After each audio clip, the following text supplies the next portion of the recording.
What is Entrepreneurship Through Acquisition?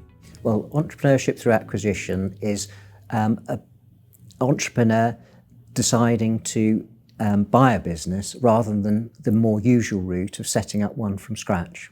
And who is an ETA typically suited for? Well, I think it's suited to anyone who wants to be an entrepreneur but might not have that fantastic, brilliant idea that they've come up with, but they're really interested and invested in wanting to run their own business. And how does an ETA differ to starting a business from scratch, let's say? There's a lot of attractions of an ETA because you have an existing business and it's got its relationships with its customers and suppliers. It's got recurring income. So there's so many attractions from taking over a business. Even if it's old-fashioned and you want to turn it into something else, it's a great place to start. And what are the biggest challenges that an ETA process faces? The biggest challenge can be finding the right company to buy, because you're investing your time and money and you really need to make sure it's the right company and you've paid the right price for it. And how do we support our clients with the search and the acquisition process in more detail? Well, we're very flexible in how we work with the client, because the client is going to be their business in the end.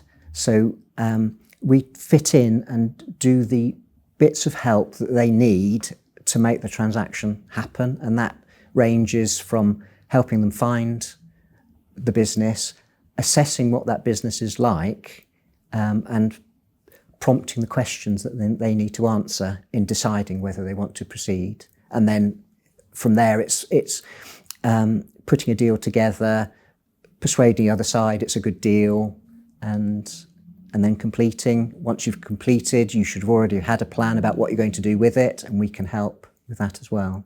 And Chris, what excites you most about the ETA process? The thing that excites me most is the fantastic opportunity that we have at this moment in time with all of these business owners who are at or above retirement age and don't know what to do with the businesses that they have and need to exit. So anybody out there who cottons onto this idea has got a fantastic opportunity. So Chris, if you had to summarise ETAs in a nutshell for the person on the street, what would you say? Well, I would say it's a mainstream way of becoming an entrepreneur. It's less risky than starting from scratch. There's lots of opportunity to find brilliant companies to buy, but very important that you get the right guidance from specialists.